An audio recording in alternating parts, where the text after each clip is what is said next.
On this video, we'll be learning how to solve trig equations. This is actually on your page 20 of your notes. So let's just follow through. On example number 1, we're basically going to solve this like a regular equation. So before we go on though, I want to make this clear. I know this kind of looks like sine times x, but it is not. This is sine of x.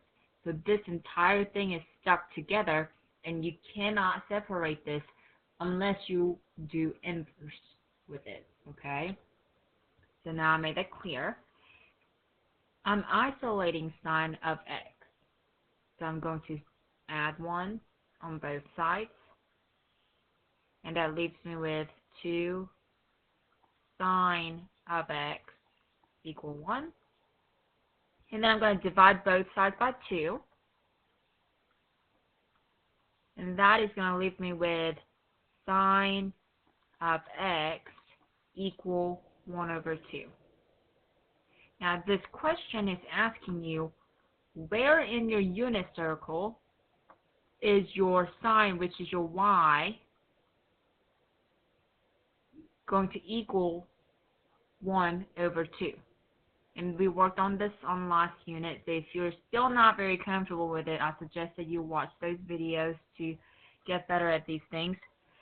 So this is saying on my unit circle, even though that doesn't look like a circle, my y is a positive 1 over 2. So that means I will be on the top 2 quadrants because y is positive.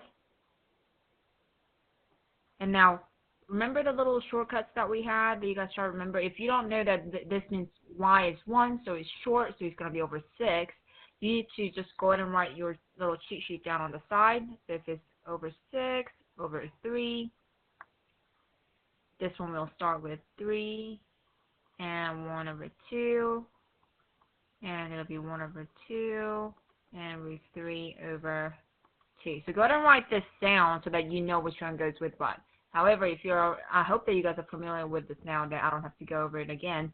So y equals 1 over 2, so it's going to be over 6s because it's a shorter triangle. So we know these are going to be over 6s. So this is 1 over 6 and 5 over 6. So my x's are going to be 1 over 6 pi and 5 over 6 pi.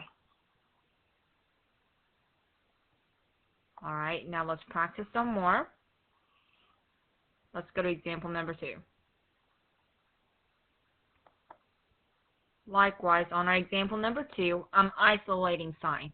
Now we see that we have sine of x on both sides, so what we'll do is we'll go ahead and put them on the same side.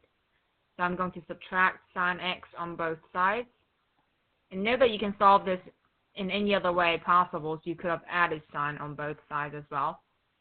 But this will leave us with root 2 equal negative 2 sine of x, since these are like terms put together. Now I'm going to divide both sides by negative 2, and that's going to leave us with sine of x equal negative root 2 over 2. And this is asking us to find where in our unit circle is our y equivalent to negative root 2 over 2. And since y is negative, it's going to be on our bottom 2. And since it's root 2 over 2, it's going to be over 4s.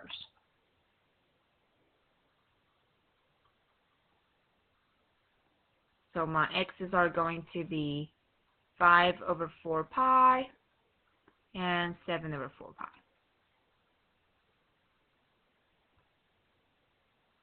Let's continue on. Let's go ahead and work on number 3 and 4. Actually, let's work on number 3 and 4 in the next video because it's going to take a little while.